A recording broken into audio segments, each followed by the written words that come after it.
सुभाष बाबू ने इसको पूरा इस बात को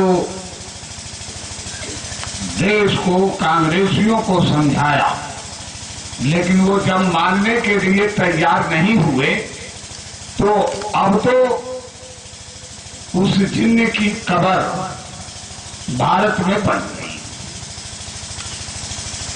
आप जिन्न की पूजा करें, वो जिन्न जो है रह रह करके उसको खून चाहिए, उसको बल चाहिए कि नहीं चाहिए?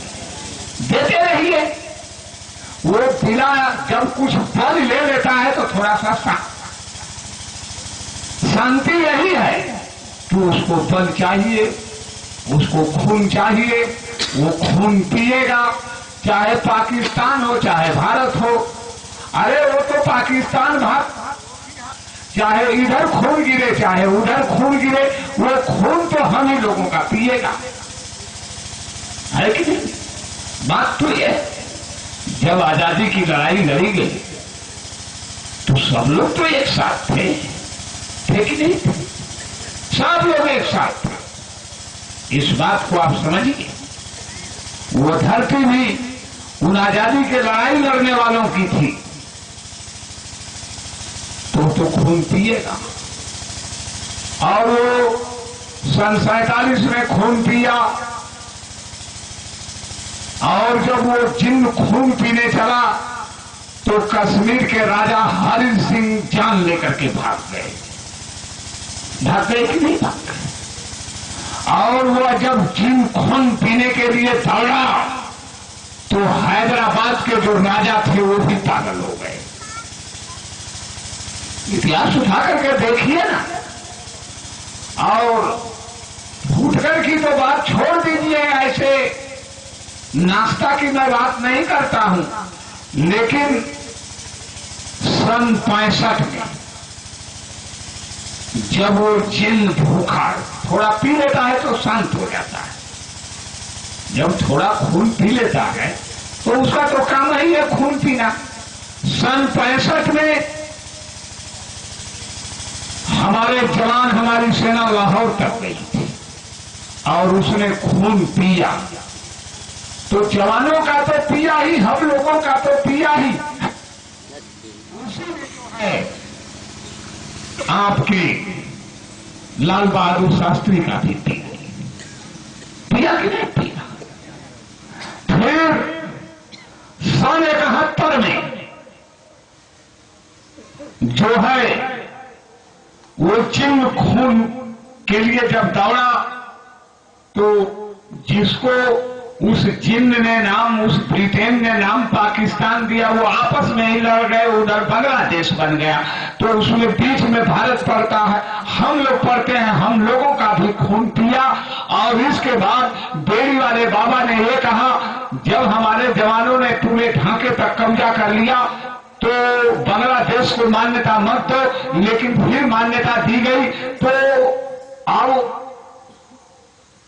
जो है अब कारगिल हो या ये हो, जब यही कारगिल की लड़ाई चल रही थी तो उस समय अमेरिका के राष्ट्रपति क्लिंटन थे।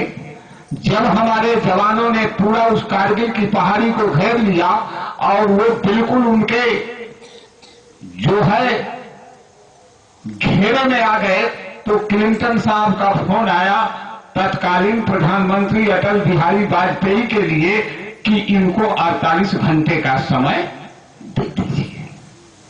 ये बात है कि नहीं? अरे भाई ये बात है कि नहीं? आता तो बात को समझिए। वो जिन्न है, कौन जिन्न है? नेहरू बाल। वो लखनऊ में भी चढ़ जाएगा, दिल्ली में भी चढ़ जाता है, हैदराबाद में भी चढ़ जाता है, बंबई में भी चढ़ा हुआ है। देख रहे हैं कि नहीं देख रहे हैं? दोस्त दोस्त लड़ गए। वो कहते थे कि हम लोग एक ही थाली में खाते थे, एक ही थाली है और उस थाली के लिए मार हो रही है।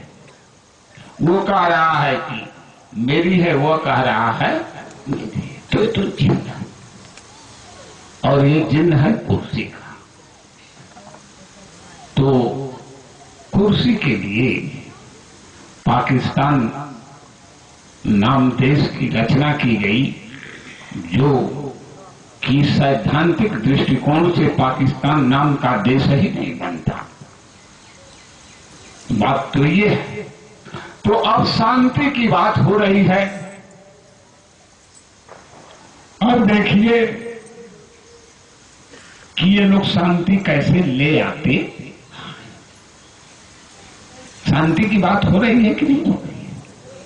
अब शांति की बात, क्योंकि जिन्न थोड़ा खून पी लिया, थोड़े दिन तक और वो शांत रहेगा, उसको तो फिर भूख लगेगी कि नहीं लगेगी, पेट उसका खाली होगा, फिर वो चिक्कार मारेगा। ये बात आप सुनो।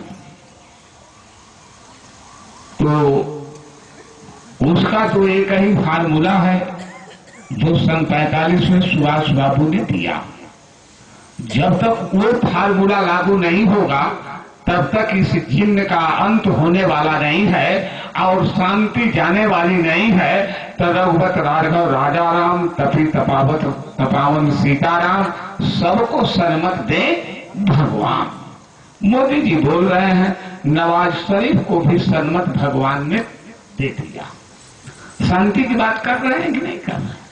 अब मोदी जी तो भाई शांति के मतलब वो शांति के प्रतीक जो थे महात्मा गांधी थे, उनके सबसे बड़े भक्त हैं। इतना बड़ा कोई भक्त नहीं।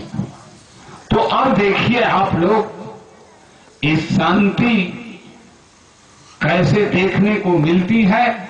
लेकिन असली बात यह है कि जब तक आजाद हिंद बैंक करेंसी से लेन देन नहीं होगा तब तक शांति मिलने वाली कोई रास्ता नहीं, कोई रास्ता नहीं। इस बात को आप गौर करें। कोई शांति नहीं दे सकता। अशांति तो वो फैलेगी जैसे अभी वो उमर अब्दुल्ला जो कश्मीर के मुख्यमंत्री हैं, वो कह रहे हैं भाई हमारे पास पैसा नहीं है, इनको प्लाट देना है, इनको मकान बनवाना है और पैसा चाहिए, तो पैसा चाहिए। और मोदी साहब जापान अमेरिका लेकर के कटोरा मांगे हैं, ले आए हैं। अब उस कटोरे में से जाएगा कि नहीं जाएगा? और समझ लीजिए इस बात को, इस देश का शासन बहुराष्ट्रीय कंपनियों के हाथ में चला गया। जब वो बहुराष्ट्रीय कंपनियां भारत में आ रही है, उनको बुलाया जा रहा है, वो अपना धन लेकर के भारत में निवेश करने के लिए, लगाने के लिए आ रही हैं, तो वो भारत में जो है अपना, वो तो अलग न्यायालय की बात कर रही है कि भारत के न्यायालय में हमारे से संबंधित कंपनियों बहुराष्ट्रीय से कोई भी बात विवाद नहीं देखा जाएगा और सब कुछ जो है उनके वो ग्लोबलाइजेशन यानी विश्व वैश्वीकरण वो जो उनके हाथ में जा रहा है और सारी राजनीति और आर्थिक सारी व्यवस्था जो है वो बहुराष्ट्रीय कंपनियां करने जा रही हैं। भारत में कोई शासक नाम या शासन करने वाला नहीं रह गया। वो आ रही है तो उनको तो मुनाफा चाहिए ना, चाहिए कि नहीं चाहिए है? कि वो शांति का पाठ पढ़ाने आ रही है बहुराष्ट्रीय कंपनियां जो ये बुला रहे हैं और सब आ रही है। तो शांति का एक ही रास्ता है और वो जवाहर बाग से जा रहा है। जब तक दिल्ली के लाल किले पर आजाद हिंद सरकार का झंडा नहीं फहरेगा तब तक शांति आने वाली नहीं। बस एक रास्ता।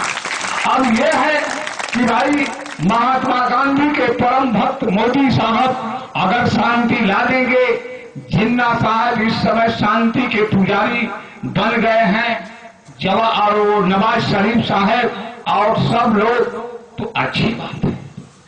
लेकिन रामचरितमानस में एक शब्द जो है तुलसीदास ने कहा कि नवन नीच कर अति दुखदायक। जब रावण झुक गया तो क्या हुआ? सीता का अपहरण हो गया कि नहीं हो गया? हैं? ये तुलसीदास के शब्द हैं, रामचरितमानस में देखिए, ये फकीरी वाणी है, नवन नीच के अति दुखदाई। जब रावण झुक गया तो परिणाम क्या निकला? ये जो शांति के लोग पाठ पढ़ा रहे हैं, इसका परिणाम क्या निकलेगा? अब तो आगे सबको देखने को ही मिलेगा, लेकिन शांति आने का बस एक ही फार्मूला है।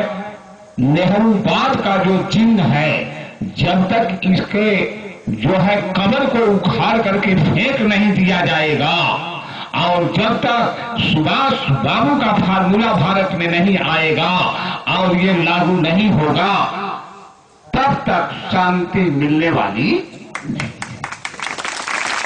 नहीं है।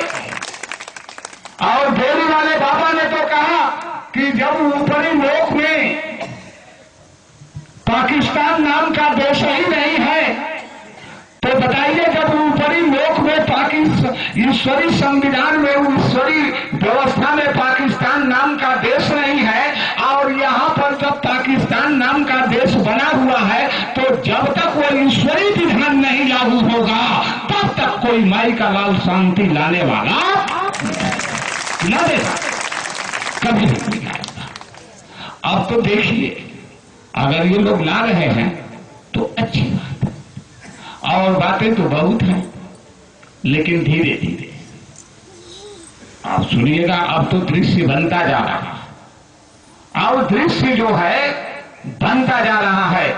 ये डॉक्टर साहब थे, रुपया के डॉक्टर बने हुए थे मोदी साहब, तो रुपया का तो इलाज हो गया ना, रुपये का इलाज हो गया।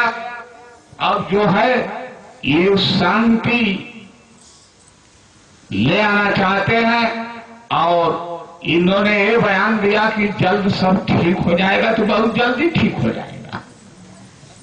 ये भी उनका कहना सही है। अब बहुत समय नहीं है, समय भी कम है, सब जल्द से जल्द ठीक हो जाएगा।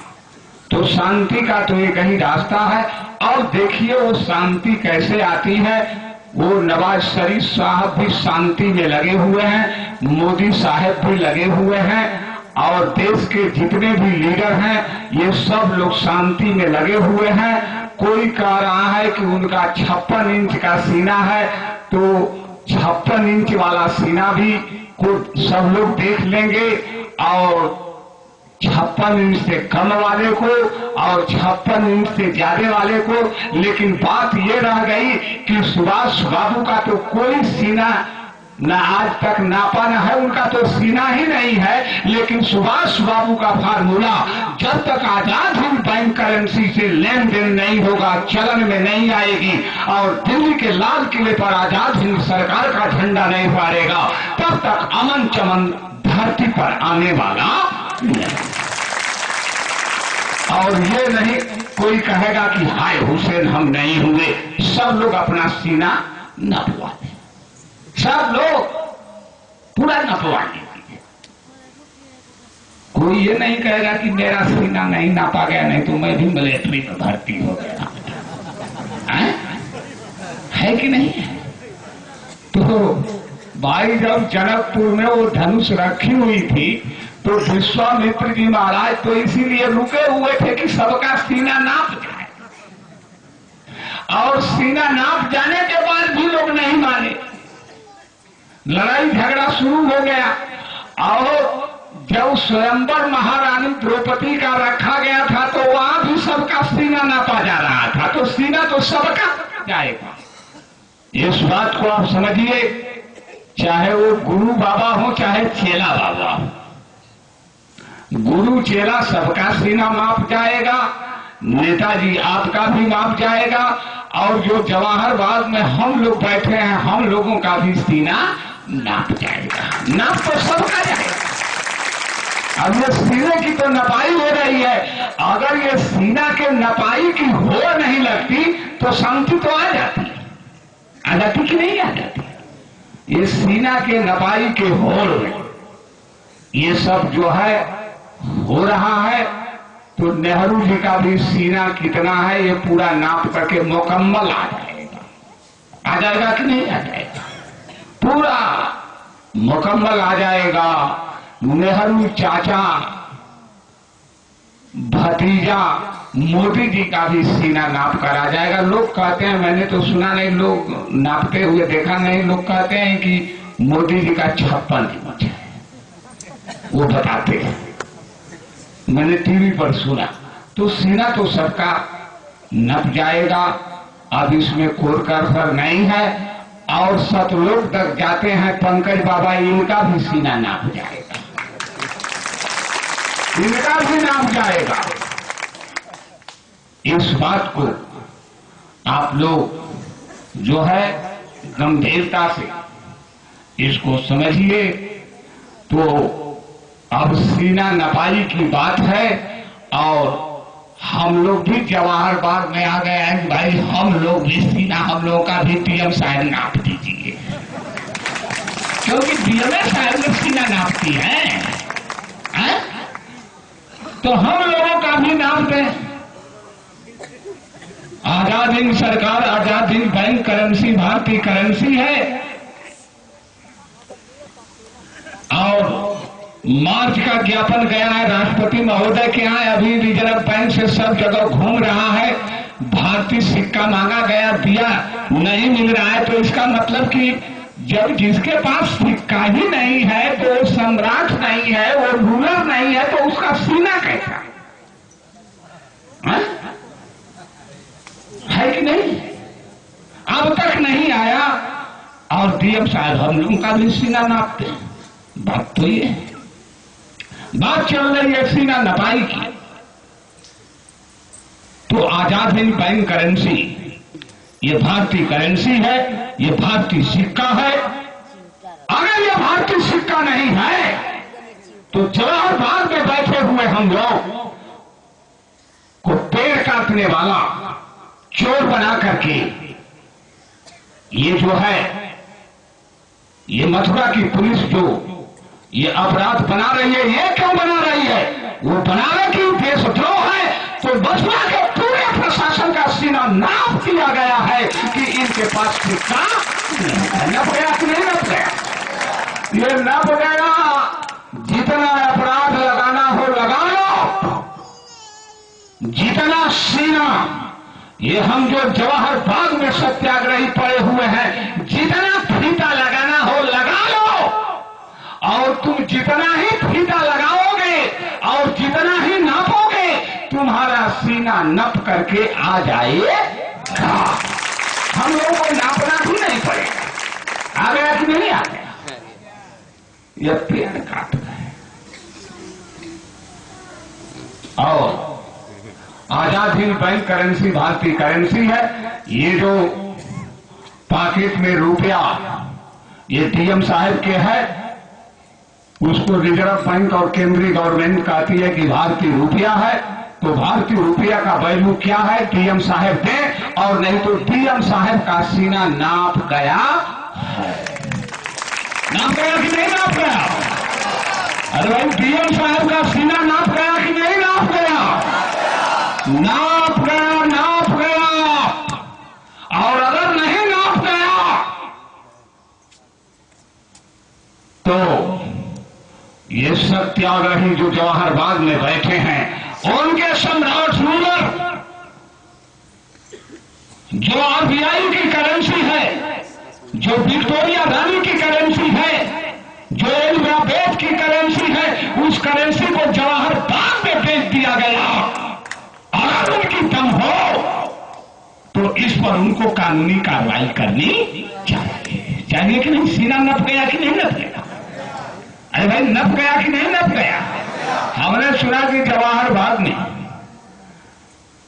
जवाहर बाग नहीं, ये मथुरा में ऐसे महीनों की बात है, वो विक्टोरिया रानी की मूर्ति, कुछ बच्चे थे खेल कूद रहे थे, धक्का धुक्की लग गया होगा, है कि नहीं? वो बच्चे क्यों बिगाड़ने क्यों जाए? अरे डीएम साहब, आप विक्टोरिया रानी का पूरा लॉकेट पहनिए ना, कौन रोकता है?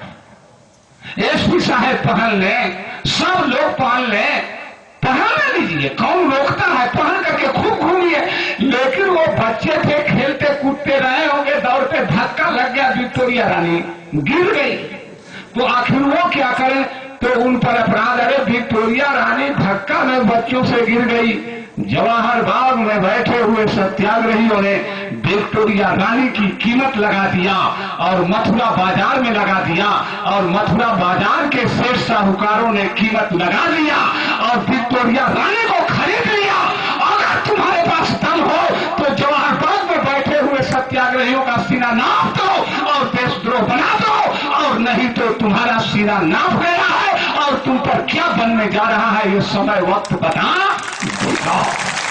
हमको कहने की कोई जरूरत है जब, तो सीना तो भाई सबका नप जाएगा, बात तो ये है।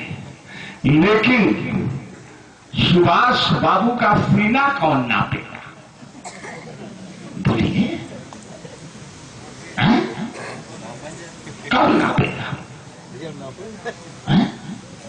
अरे भाई, मैं जब पढ़ता था तो कक्षा 3 में एक चूहों की सभा था, चलता था, पढ़ता।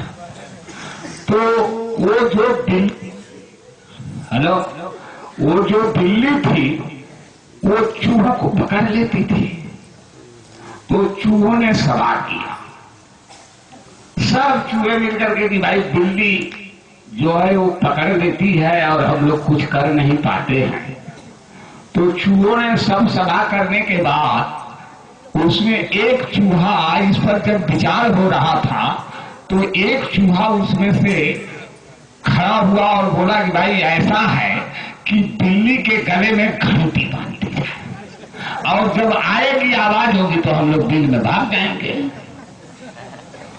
तब चूहों ने कहा कि बात तो आपकी सही है, लेकिन घंटी कौन बांधेगा?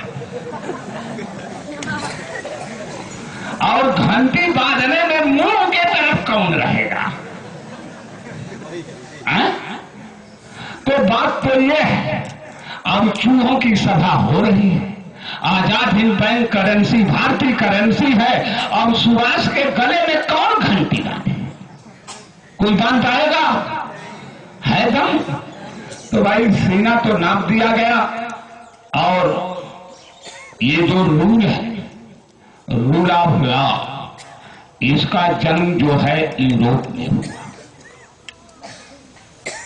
और इस रूल ऑफ लॉ का अगर वास्तविक ज्ञान करना चाहते हैं तो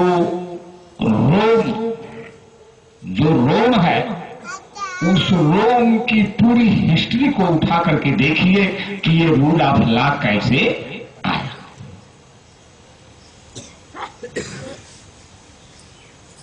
तो जब रूल बना तो रूलर भी होना चाहिए, कि रूल का मतलब होता है विधि। रूल ऑफ लॉ का मतलब होता है विधि का शासन, और रूलर का मतलब होता है शासन करने वाला। तो भाई रूल ऑफ लॉ बन गया, सब बन करके रख गया। ये रेडियो पूरा सिद्धांत बना करके रख दिया गया। तो इसको चलाने वाला भी तो चाहिए, चाहिए कि नहीं चाहिए? इंजीनियर चाहिए कि नहीं चाहिए? तो rule of law, process of law और कॉन्स्टिट्यूशन आया। ये कॉन्स्टिट्यूशन जो है ऑस्ट्रेलिया से निकल करके आया। ये संप्रभु सोवरेन, उस पर ये चीज सेटलमेंट हुई, और होने के बाद जब ये रूल ऑफ लॉ आया, प्रोसेस ऑफ लॉ आया, तो उस process of law, rule of law settlement है कॉन्स्टिट्यूशन पर। वो सोवरेन है, वो संप्रभु है, वो सब कुछ करने वाला है, वो सर्वशक्तिमान है। तो उसमें जो है चलेगा वही रूलर होगा कि नहीं? वो रूलर होगा। तो रूलर कौन है?